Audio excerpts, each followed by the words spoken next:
Shalom, selamat pagi, selamat bergabung dengan Menara Doa Pagi. Mari sama-sama kita datang ke hadirat Tuhan, menyembah Tuhan, mendengarkan firman Allah. Dalamnya kasih-Mu Bapa, terlebih dari segalanya, pengorbanan yang termulia selamatkanku dengan darah yang tercurah. Ampuniku atas dosa,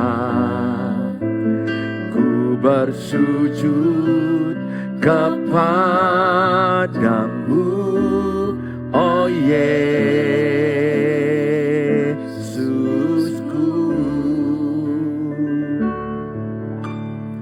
Dalamnya kasih-Mu Bapa, terlebih dari segalanya,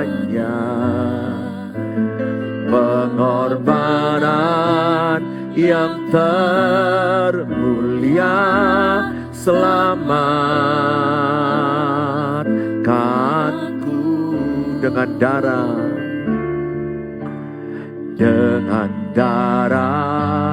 yang tercurah. Ampuniku atas dosa,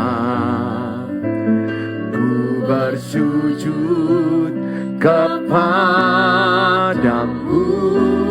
oh Yesusku.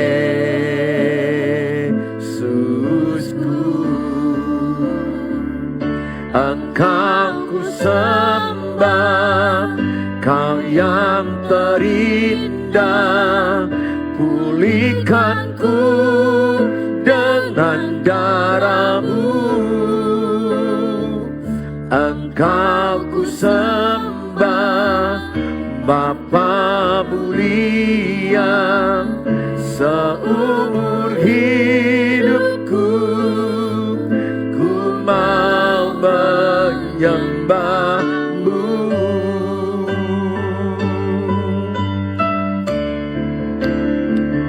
Engkau ku sembah, Kau yang terindah, pulihkanku dengan darah-Mu. Engkau ku sembah, Bapa mulia, seumur hidupku ku mau menyembah-Mu.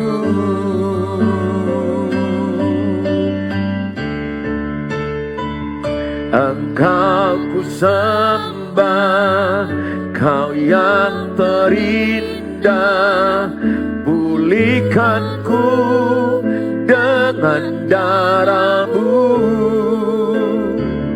Engkau ku sembah, Bapa mulia, seumur hidupku ku mau menyembah-Mu. Seumur hidupku ku mau menyembah-Mu. Seumur hidupku ku mau menyembah-Mu.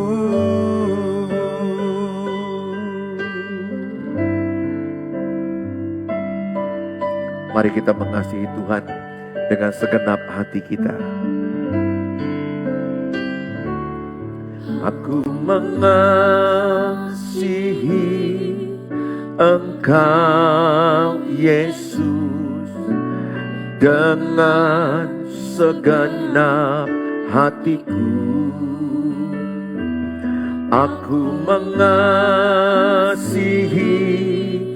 Engkau Yesus dengan segenap jiwaku. Aku mengasihi, aku mengasihi Engkau Yesus dengan segenap hatiku. Aku mengasihi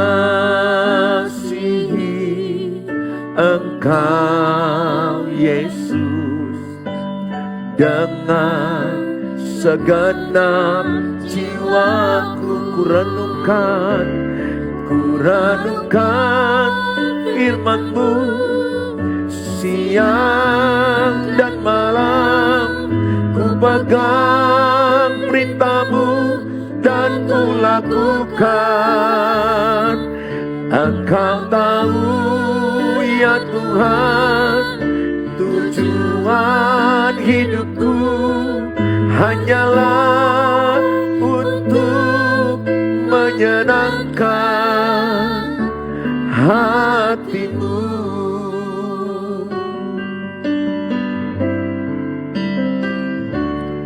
Aku mengasihi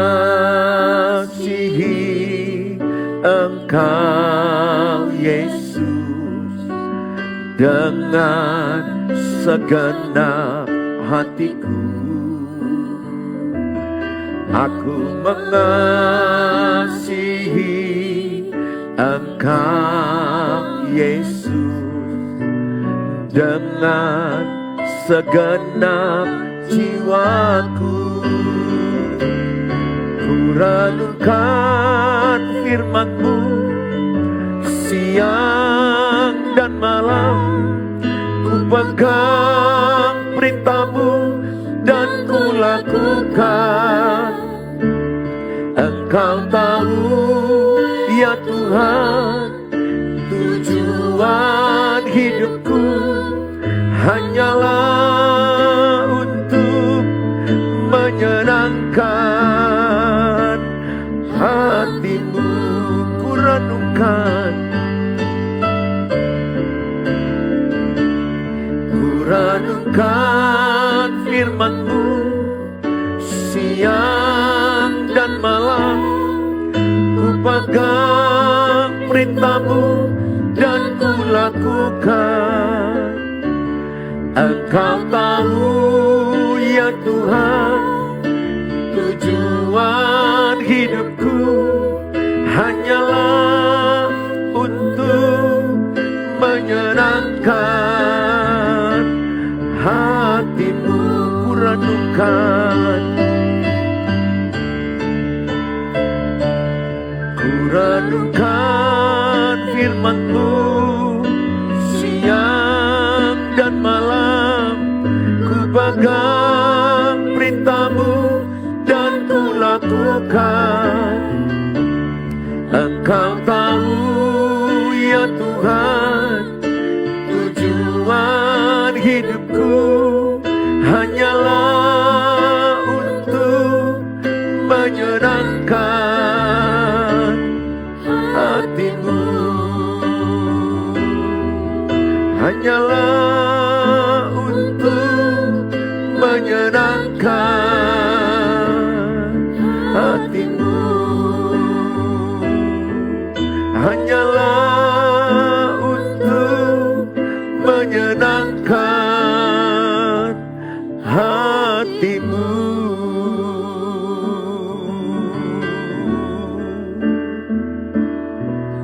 Kami bersyukur, kami bersyukur.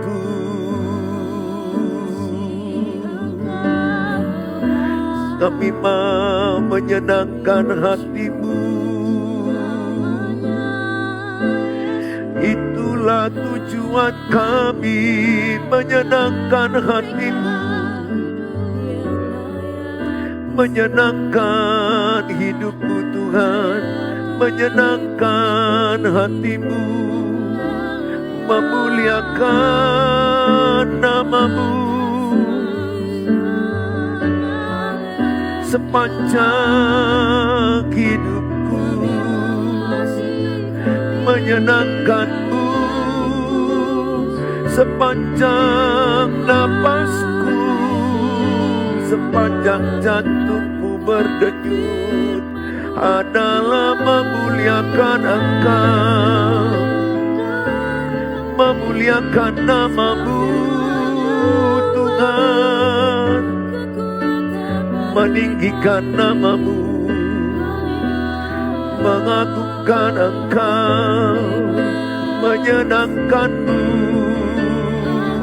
Hanya untuk-Mu seluruh potensiku, seluruh hidupku, napasku, jiwa ragaku, hanya untuk-Mu Tuhan.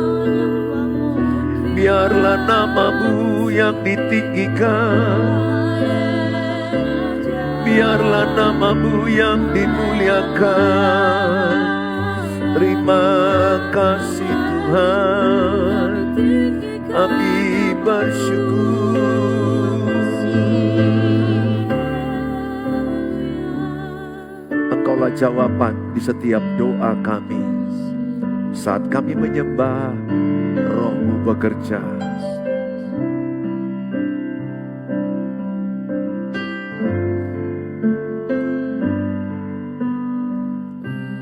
Kaulah jawaban di setiap doaku saat ku menyembah. Roh-Mu bekerja. Engkaulah jawaban.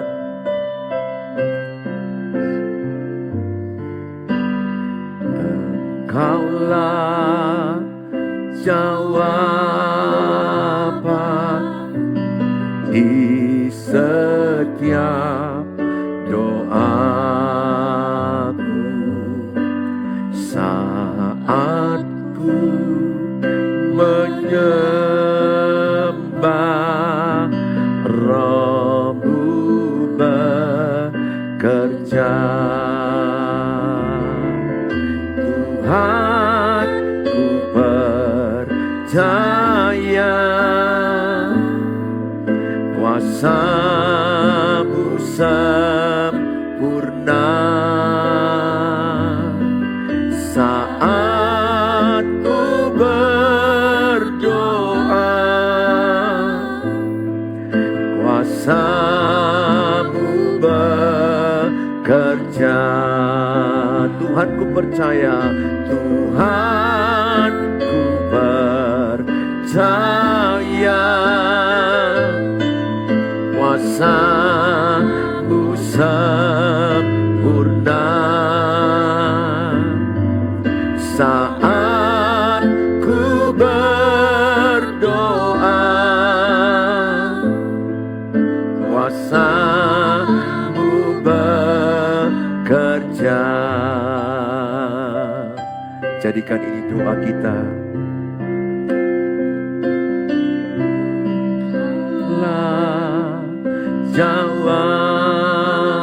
Jawaban di setiap doaku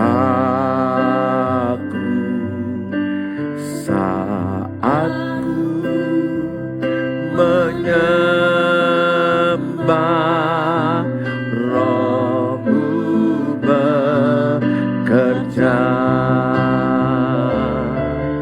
Tuhan, ku percaya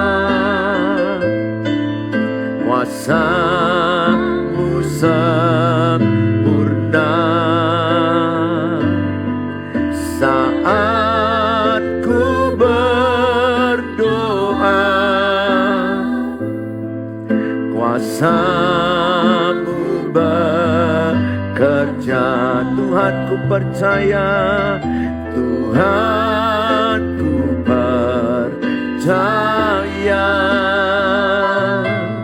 kuasa-Mu sempurna.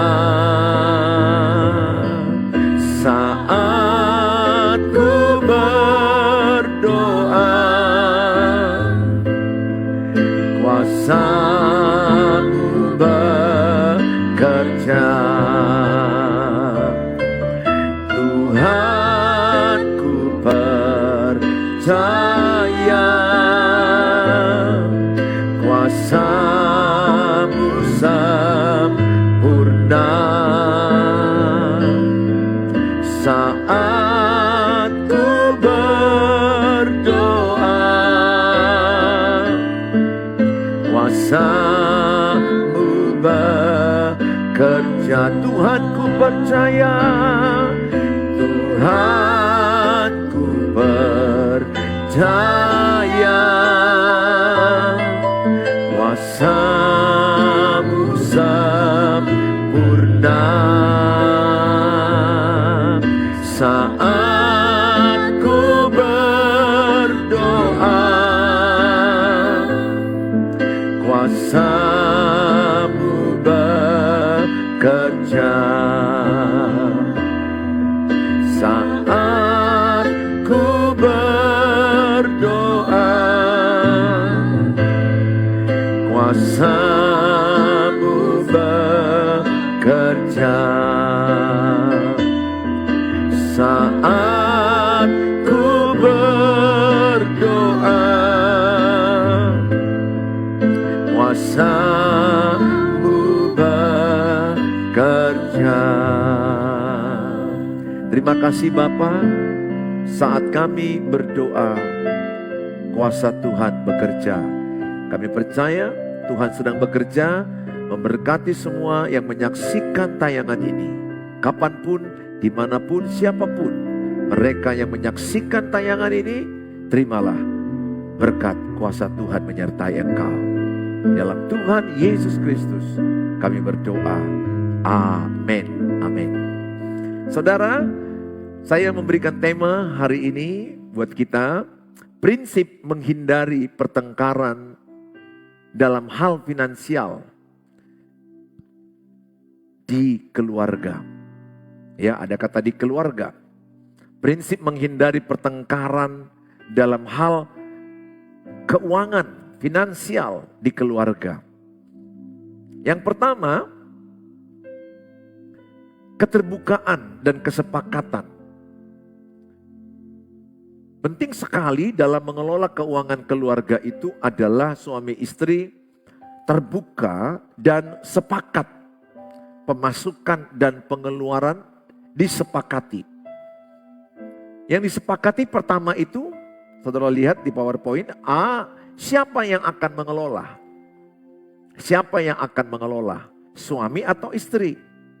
Di Alkitab tidak ada kata harus istri, harus suami. Di episode sebelumnya saya sudah jelaskan siapa yang punya kemampuan. Tapi rata-rata saya lihat 70% itu istri kebanyakan. Tapi 30% saya menjumpai suami.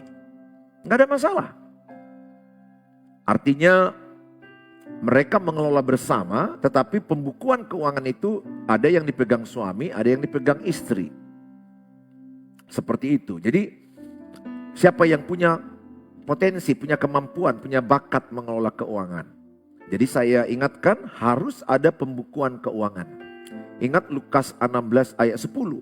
Setia dalam perkara kecil, Tuhan percayakan perkara besar. Perkara kecil itu apa dalam Lukas 16? Mengelola keuangan. Bukan karena kurang uang banyak orang, maka uangnya banyak bermasalah. Tidak. Tidak mengelola keuangan dengan benar.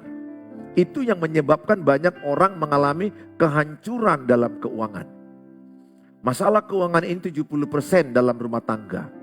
Sehingga penting kita punya kemampuan, punya kepintaran, kecakapan mengelola keuangan.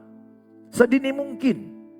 Kalau bisa anak gadismu, anak mudamu, sejak mereka masih muda, bahkan sejak anak-anak sudah diajarkan bagaimana mengelola keuangan mandiri. Mungkin anak-anak uang jajan. Tetapi setelah dia bekerja masih muda, dia mengelola uang masuk dan uang keluar. Dia tahu mana yang rutinitas, mana yang non-rutin. Dia harus bisa membuat pembukuan sederhana. Tidak harus serumit seseorang, tetapi harus ada pembukuan. Karena kalau tidak ada pembukuan keuangan, dipastikan keuangannya kacau. Kalau kacau keuangan dalam rumah tangga, maka melibatkan uang susu anak bermasalah, uang sekolah anak bermasalah, uang listrik bermasalah, uang sewa rumah bermasalah, dan bisa berujung pertengkaran yang berakhir dengan perceraian. Tidak sedikit rumah tangga itu cekcok gara-gara uang, dan uang. Kenapa? Karena tidak ada kesepakatan, tidak mengelola keuangan yang baik. Ingat, setiap perkara kecil, setiap mengelola keuangan yang dititipkan Tuhan. Sebenarnya itu bukan uang kita, tapi uang yang dititipkan Tuhan lewat hasil usaha pekerjaan kita. Kelolalah dengan baik. Sebagian engkau nikmati, sebagian lagi bisa engkau pakai memultiplikasi keuanganmu. Maksudnya adalah berusaha, bekerja. Dengan menyimpan uang deposito aja kita sudah dapat uang, bunga uang dari bank. Jadi uang itu bisa bekerja. Ada orang bangun kos-kosan. Oleh karena itu saya mengajak sama saudara punya kesepakatan siapa yang akan mengelola. Suami atau istri. Kesepakatan suami istri. Dan kedua adalah B adalah berapa jumlah uang yang boleh digunakan tanpa bertanya. Jadi saya dengan istri itu jujur pernah bermasalah, tidak sepakat dalam mengelola keuangan. Sehingga saya kadang-kadang bisa main belakang ngasih uang kepada orang lain. Saya salah, saya mengaku itu. Dan sekarang sudah bertobat, sekarang sudah berubah. Kami sudah punya kesepakatan di mana uang itu yang pemasukan yang secara keseluruhan itu dikelola istri. Kemudian saya diberikan uang yang bebas untuk saya kelola. Contoh saya bisa memberi uang ke mama saya, nggak perlu bertanya lagi karena uang itu sudah dialokasikan sebagian kecil. Dan demikian juga dia untuk ke salon udah diberikan sama dia untuk dia hal bisa pakai, untuk temannya kadang-kadang ada acara menikah itu udah kesepakatan untuk hal-hal yang ada uang saku istri, ada uang saku suami. Jadi ketika saya diberikan ada uang yang bisa saya bebas menggunakan tanpa bertanya lagi. Jadi ketika saya ada makan dengan para pendeta, saya nggak perlu tanya lagi istri, boleh nggak aku bayar pendeta ini? Enggak, saya sudah punya uang saku yang saya bisa pakai. Tentu terbatas jumlahnya. C, bagaimana aturan dalam membantu keluarga besar buat kesepakatan. Saya lebih baik sebenarnya istri itu membantu mertuanya. Istri itu maksudnya memberikan uang kepada mertuanya. Istrinya memberikan kepada mertuanya, suami memberikan ke mertuanya. Jadi jangan nanti suami memberikan kepada ayah ibunya, istri memberikan kepada ayah ibunya. Itu akan jadi masalah. Jadi orang bilang main tangan belakang, martangan pudi. Jadi dia main belakang menolong ayah ibunya, adik-adiknya, pasti persoalan. Pasti. Itu tinggal nunggu waktu, pasti berantem. Pasti meledak. Itu tinggal bom yang akan ketahuan, bom langsung meledak. Karena selama ini sudah menolong main belakang-belakang. Jadi sebagusnya istri yang hasil kesepakatan suami istri yang memberi ke mertua. Demikian juga suami kepada mertuanya. Sehingga itu akan membangun hubungan yang jauh lebih baik. Yang paling penting adalah kesepakatannya apa, aturannya bagaimana untuk membantu keluarga. Karena tidak benar juga uang itu semuanya dikasih membantu ayah ibu. Bagaimana anak-anakmu, bagaimana rumah tanggamu, bagaimana kecukupanmu juga. Harus pikirkan dulu rumah tanggamu juga. Pikirkan anak-anak cukup nggak rutinitasnya, makannya, masalah listrik, masalah uang sekolah, uang susu anak, kebutuhan dasar. Nah setelah dianggarkan cukup ada berkat. Kita menolong orang tua, menolong adik, menolong abang kita secukupnya. Dalam menolong ini pun seringkali jadi persoalan. Kadang kita kasih sekian, mereka nggak puas. Kita kasih sekian, mereka tidak puas. Ya sudahlah, semampumu engkau menolong. Tidak mungkinlah anakmu tidak minum susu. Tidak mungkinlah anakmu juga tidak bayar uang sekolah. Nggak mungkin kau ambil uang rutinitas rumah tangga diberikan ke adik atau ke abang atau ke ayah ibu. Saudara harus mulai membuat prioritas utamanya adalah keluargamu dulu. Di sini saya menjumpai banyak perkelahian, percekcokan rumah tangga. Tidak habis-habisnya seputar masalah keuangan. Tidak mudah, jujur ini perlu doa, perlu kesabaran, perlu komunikasi yang baik-baik, perlu kesepakatan yang sungguh-sungguh. Kalau ini dilakukan, ini sangat menolong rumah tangga sehat dalam finansial, dalam keuangan. D. Tentukan nilai pengeluaran yang prioritas. Berapakah nilai yang kalian sepakati untuk dikeluarkan sesuai dengan prioritasnya. Itu perlu ada komunikasi yang baik, ya. Nah, suami istri boleh aja ada rekening yang berbeda. Saya punya ATM, saya punya rekening yang berbeda, istri juga punya mobile banking masing-masing, ya tidak ada masalah sepanjang saling tahu. Jadi istri saya tahu ATM saya PIN-nya dan istri saya tahu menggunakan mobile banking saya. Demikian saya kepada istri saya. Sehingga tidak penting tidak boleh saling menutupi. Karena ada suami menutupi PIN-nya kepada istri. Ada istri menutupi PIN-nya kepada suami. Dan ini menimbulkan ketidakpercayaan dan akibatnya menjadi persoalan.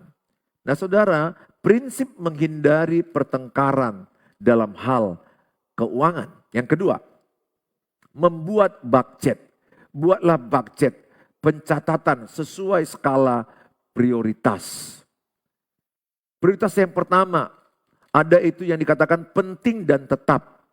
Nah kalau kami di gereja Bethel Indonesia, menanamkan ke jemaat, mengajarkan ke jemaat bagaimana setia mengembalikan persepuluhan. Malayaki 3 ayat 9 sampai 10. Nah ini pro kontra. Ada yang menolak, ada yang mengatakan boleh. Sudahlah, nggak usah kita buat itu pro kontra. Biarlah setiap orang mengimani langkahnya bersama dengan Tuhan. Karena persepuluhan itu adalah ucapan syukur atas pekerjaannya diberkati Tuhan. Sehingga dia memberikannya dengan sukarela, dengan sukacita. Karena tidak ada gunanya persepuluhan diberi dengan tertekan, dengan terpaksa. Banyak gereja yang menanamkan masih ada persepuluhan. Ada gereja tidak persepuluhan, ada uang iuran. Itu hanya teknis aja berbeda. Kalau di gereja, pada umumnya gereja Bethel Indonesia dan sejenisnya masih mengajarkan yang namanya persepuluhan. Persepuluhan itu dibawa kemana? Persepuluhan itu dibawa ke rumah Tuhan. Bukan ke saya, bukan ke hidupku, keluargaku, tidak. Dipersembahkan ke rumah Tuhan, dipergunakan untuk pekerjaan Tuhan. Bukan untuk memperkaya pendeta, untuk pendeta beli jam yang mahal, atau gaya-gayaan beli sepatu mahal. No, tidak. Pendeta yang menggunakan persepuluhan dengan salah, dia pasti bertanggung jawab dengan Tuhan. Biarlah itu urusannya dengan Tuhan. Tidak usah menghakimi siapapun. Pendeta berani menyampaikan persepuluhan, dia harus berani bertanggung jawab di hadapan Tuhan. Nah, prioritas penting dan tetap salah satu persepuluhan. Bagi saudara yang belum paham persepuluhan, ya mungkin ucapan syukurlah di gereja saudara, di tempat di mana saudara beribadah, atau iuran dalam gereja saudara. Nah, ada namanya persembahan, persembahan ucapan syukur. Ada uang sekolah anak-anak, pikirkan uang sekolah anak-anak, tulis berapa uang sekolah anak-anak, itu penting dan tetap harus dialokasikan. Karena saya menjumpai ada orang tua tidak mampu menyekolahkan anaknya. Ini pun persoalan yang berat. Harusnya sekolahkanlah anak di tempat di mana kita mampu. Kalau nggak mampu di swasta, ambil negeri. Nggak mampu kita di swasta mahal, swasta yang murah. Swasta kan banyak grade-nya. Ada yang murah, ada yang sedang, ada yang mahal. Sekolah internasional. Yang sekali bayar anak TK aja 3,5 juta, 4 juta. Nah saudara, sesuaikanlah dengan kemampuanmu. Cukupkanlah dirimu dengan apa yang ada padamu, itulah Ibrani 13 ayat 5b. Oleh karena itu saya mengajarkan kepada kita, jangan lebih besar pasak daripada tiang. Jangan hanya keinginan, sesuaikanlah kebutuhan dan kemampuan. Nah saudara, catat uang sekolah anak yang pertama sekian, uang sekolah yang nomor 2 sekian. Baru kemudian cicilan kredit bila ada. Catat ini, utang harus dibayar. Ingat, kalau saudara tidak bayar hutang, Tuhan gak berkati saudara. Apa yang saudara pinjam harus saudara kembalikan. Mau jungkir balik pun berdoa. Tapi tidak benar dalam hidup, tidak hidup dalam kebenaran, saudara tidak bisa diberkati Tuhan. Ini kehidupan yang saya lihat banyak orang beribadah, kelihatannya ibadahnya luar biasa. Tapi kehidupan nyata kacau balau. Kacau balau, keuangan kacau balau. Minjam sana sini, berbunga sana sini, nggak bisa bayar. Ayo sama-sama kita belajar. Saya pernah juga gagal di kartu kredit. Atau mengkredit ya, menggunakan pinjaman dengan cicilan. Saya juga termasuk orang yang pernah ya, susah membayar cicilan. Kalau tidak perlu cicilan, nggak usah cicilan. Kalau bisa cash, puji Tuhan cash. Kalaupun ada cicilan, misalnya KPR rumah, sepeda motor, mobil, sesuaikanlah dengan kemampuan penghasilan. Supaya jangan sampai uang susu anak nggak ada, uang sekolah anak tidak ada. Catat dengan baik-baik. Kemudian saudara mungkin harus punya retribusi kebersihan, keamanan lingkungan, pembayaran kartu kredit kalau ada, dan tabungan yang harus saudara tabung setiap bulan minimal 10%. Saya mendengar cerita bagaimana pengusaha-pengusaha kaya, mereka bilang penghasilan mereka itu mereka tabung 60%. Jadi 40% untuk biaya hidup, 60% mereka tabung. Mereka tak bertambah lagi penghasilannya, tabungannya tetap 60%. Bukan gaya hidup yang bertambah, tabungan bertambah. Nah saudara, ini tanamkan dalam dirimu. Tanamkan sama anak-anakmu, harus punya tabungan, harus punya tabungan. Kalau tidak punya tabungan, maka ketika masa krisis, gak ada beli beras. Ketika sakit orang tua, gak ada uang menolong. Uang transport pun tidak ada. Terancam. Karena kan hidup ini gak selamanya stabil. Keadaan ekonomi global. Seperti yang lalu ada COVID. Kemudian nanti kita nggak tahu ini ke depan bagaimana. Harus ada tabungan, cadangan. Mana tahu ekonomi juga mengalami anjlok. Kita nggak tahu ada peperangan.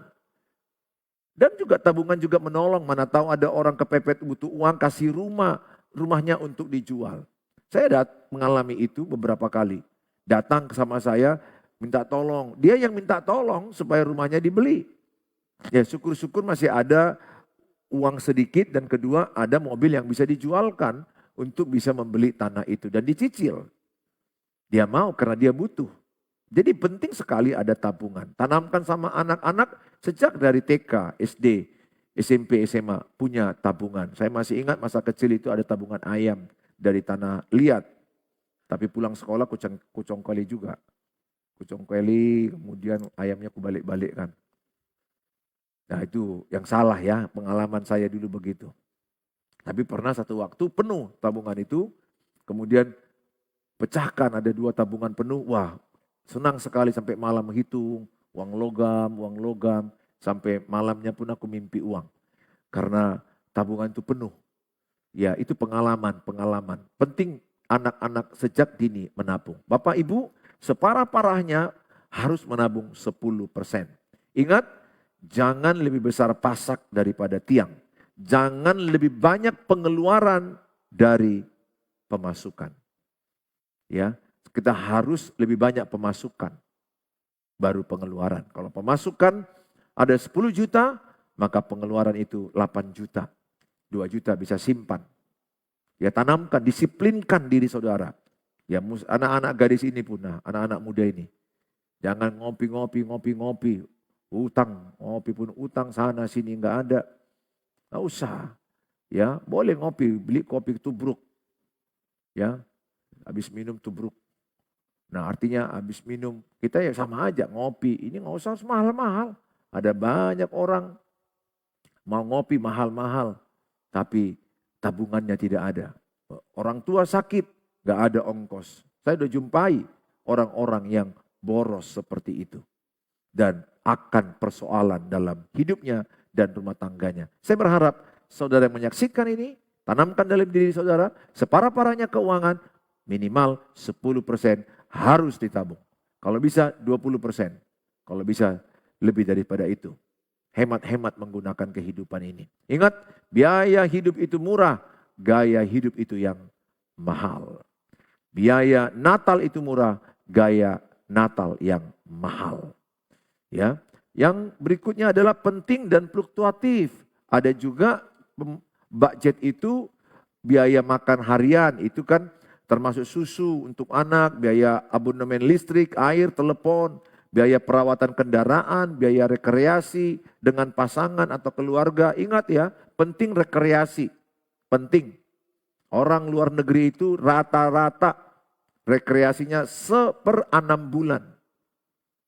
Dan kadang-kadang kalau mereka rekreasi itu bisa sebulan. Karena libur di luar negeri itu panjang, lama. Mereka ambil cutinya, liburan. Makanya jangan heran banyak di Bali, banyak mereka di Danau Toba, tempat-tempat wisata. Kenapa? Karena mereka memang manusia yang dicetak dengan pola pikir liburan itu penting, otak itu perlu istirahat. Perlu refreshing, perlu melihat dunia baru, dunia lain. Perlu kita belajar dari negara maju atau tempat-tempat wisata maju. Penting sekali. Ya, saya bersyukur punya istri yang menanamkan nilai itu kepada saya. Kalau saya sih kurang tertarik awalnya, tetapi saya ikut dengan istri sekalian 6 bulan itu jalan keluar kota. Ya ini mau ke Bali, kadang ada berkat bisa keluar negeri. Enggak karena harus keluar negeri. Dekat-dekat juga boleh. Yang penting ada waktu rekreasi keluarga itu membangun hubungan, membangun bonding yang kuat, kebersamaan. Ya, bisa menyampaikan curahan isi hati lagi makan, lagi di tepi pantai. Kebutuhan sekolah anak, tulis apa kebutuhan sekolah anak, kesehatan keluarga, vitamin, biaya ke dokter, itu semua tulis. Penting sekali. Yang ketiga, prioritas ketiga, ada yang tidak penting. Yang tidak penting apa? Biaya liburan wisata itu anggaplah tidak penting tapi dituliskan, dianggarkan. Atau biaya pulang ke kampung, ke tempat orang tua. Lihatlah orang tua minimal sekali 6 bulan. Ya, jangan sampai meninggal orang tua pun gak sempat dilihat. Usahakan kalau Bapak Ibu di perantauan, pikirkanlah yang saya bilang ini. Selagi masih bisa dengar suara, peluk dia, Bapak Mama pulanglah ke kampung. Sekali 6 bulan pulang. Kalaupun nggak bisa, sekali setahun pulanglah.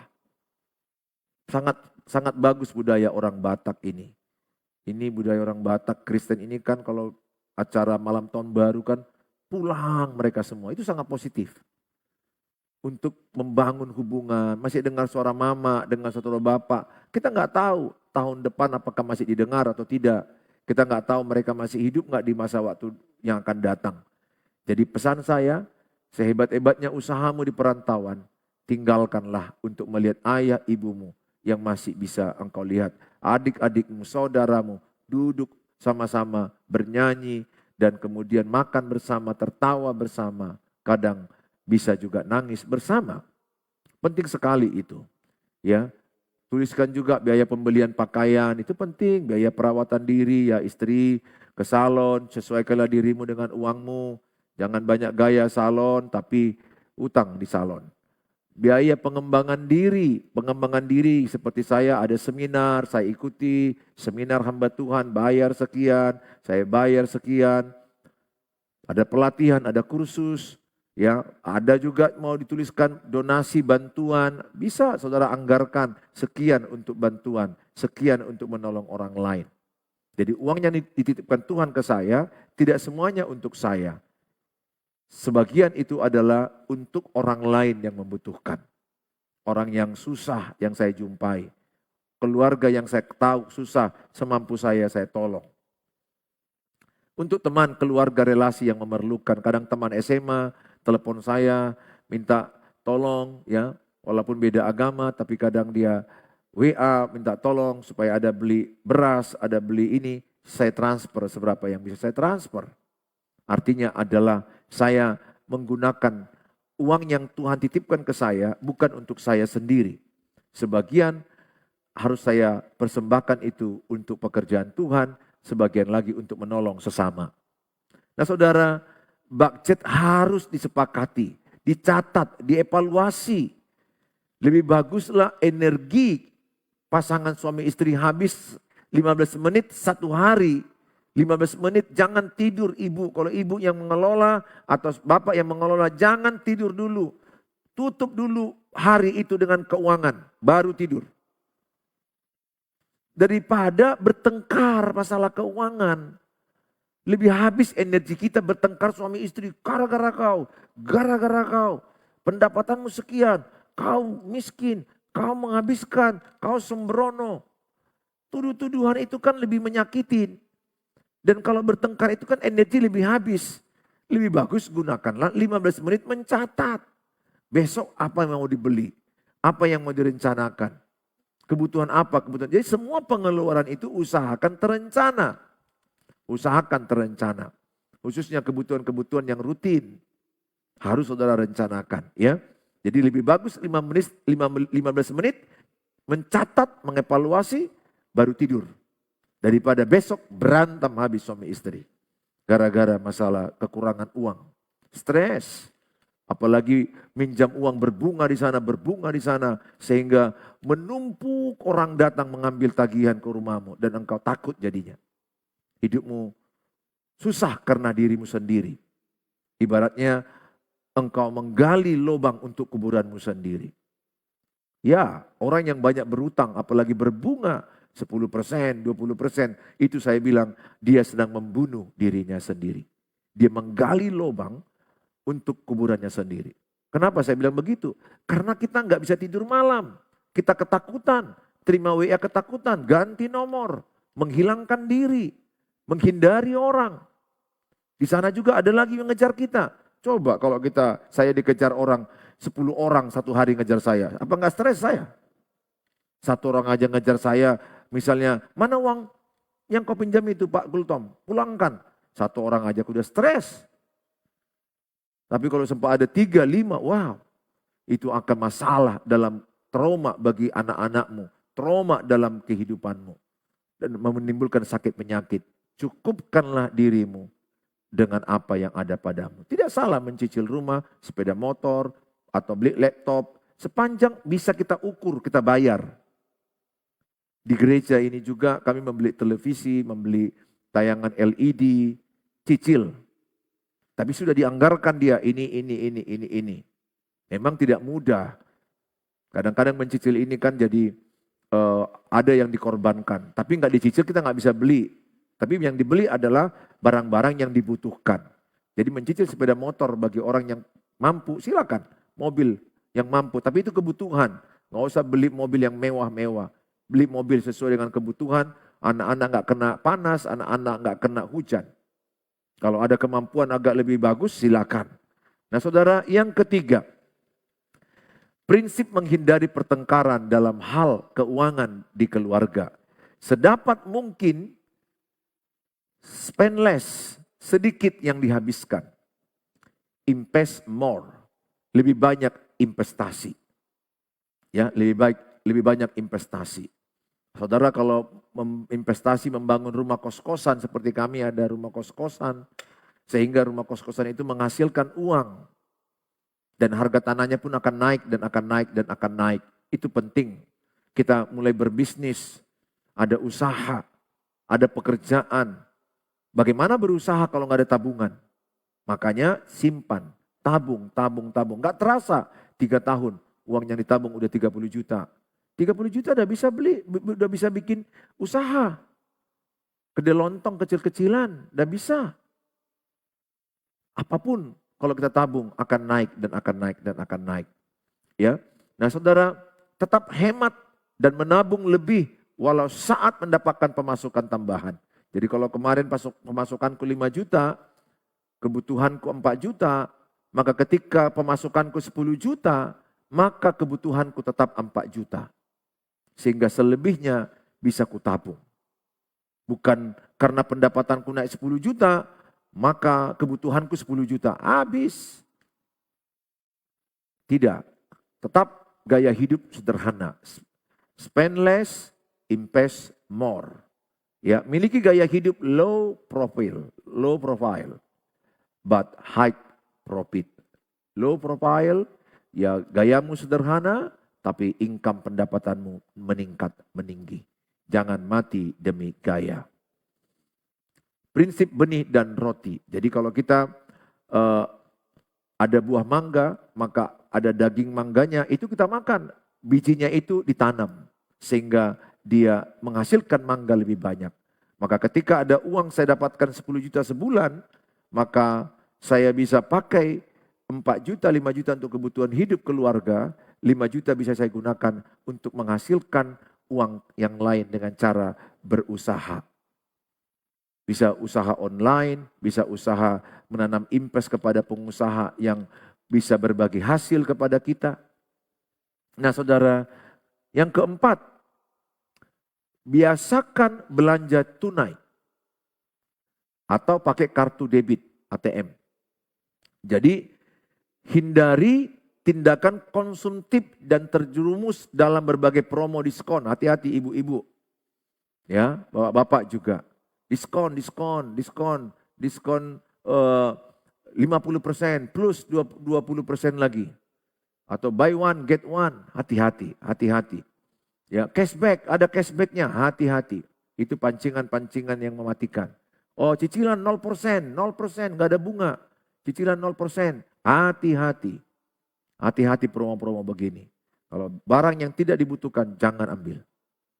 Kalaupun bisa cash, tunai itu jauh lebih bagus. Tapi kalau memang harus mencicil, karena itu kebutuhan, katakanlah itu laptop anak, butuh laptop anak. Tapi kita lihat ada cicilan 0%, disiplinlah dalam mencicil itu. Ya, ini saya sampaikan sebagai warning, hati-hati. Ya, jangan sampai kita dililit oleh banyak cicilan. Cara bijak menggunakan kartu kredit. Gunakan kartu yang limitnya terkecil. Ya, hati-hati dengan kartu yang limitnya sangat besar. Disiplin sampai lunas seluruh tagihan kartu kredit. Menyadari bahwa kartu kredit hanya pengganti uang tunai, bukan penghasilan tambahan. Jadi kartu kredit itu sebenarnya adalah pengganti. Dan ingat itu hutang. Tapi tidak hutang kalau sudah ada uangnya disiapkan di rumah. Sehingga ketika di mall digesek, sebenarnya uangnya sudah ada. Yang parahnya, dia gesek beli tas 3 juta, uangnya nggak ada, utang dia 3 juta. Ini banyak kejadian, gesek lagi beli sepatu, gesek lagi makan. Maka lama-lama hidungnya pun tergesek. Digesek kartu kredit itulah hidungnya. Hancur.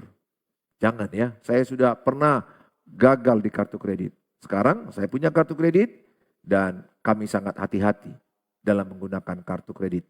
Dan sangat belajar dari kegagalan yang lalu. Ya. Nah saudara, yang kelima. Prinsip menghindari pertengkaran dalam hal keuangan. Bertahan untuk tidak berhutang. Nah, ini penting sekali bagi kita. Bertahan untuk tidak berhutang. Selesaikan jika memiliki hutang. Kalau memiliki hutang pun itu harus engkau selesaikan. Jangan hutang yang satu belum selesai, masuk hutang kedua, masuk hutang ketiga, masuk hutang keempat. Hati-hati. Ya, tahapan penyelesaian konflik akibat hutang. Kalau saudara punya hutang, saya punya hutang, kemudian ada persoalan karena tidak mampu, maka solusinya apa? Saya diskusikan dengan yang punya uang. Kalau ke bank saya nggak mampu, saya pernah ke bank masa COVID nggak mampu. Setahun saya minta undur ke bank. Waktu itu usaha semua drop. Bank juga memberikan kelonggaran di tahun 2020 di mana semua usaha drop. Ya kita datang diskusi. Bank memberikan kelonggaran setahun tidak bayar, diundur waktunya ke belakang. Jadi setahun itu kami tidak bayar karena keadaan ekonomi global. Kemudian kalau saya punya utang dengan seseorang, saya diskusi, jangan hindari. Jangan ganti WA, larilah, nggak jawablah, tutup pintulah. Hidupmu pasti dikejar-kejar. Dikejar orang, dikejar setan. Dikejar ketakutan. Hadapi. Berapa utang saya, Pak? Maaf Pak, saya belum mampu bayar semua. Bisa nggak ku cicil 10% setiap bulan? Atau apapun itu bermohon, diskusikan baik-baik. Sepakati. Kalau memang harus dibayar 10% per bulan, cicil, lunas. Hitungan waktu lunas. Dan jangan berhutang lagi. Ingat ya, orang yang suka berhutang itu menjadi budaya dalam hidupnya. Maksudnya begini, dia gelisah kayaknya kalau nggak berhutang. Jadi gaya hidupnya gitu, berhutang ke sana, berhutang ke sini. Waduh. Kalau saya berkali-kali jumpa suami mengeluh ke saya, Pak Pendeta doakan istriku, berhutang sana, berhutang ke sini istriku. Aku yang disuruh dia bayar. Ada istri yang model begitu. Jadi seperti penyakit, gangguan jiwa. Berhutang ke sana, berhutang ke sini, berhutang ke sana. Ya, sebaliknya ada juga suami yang suka berhutang sana, berhutang sini, berhutang sana.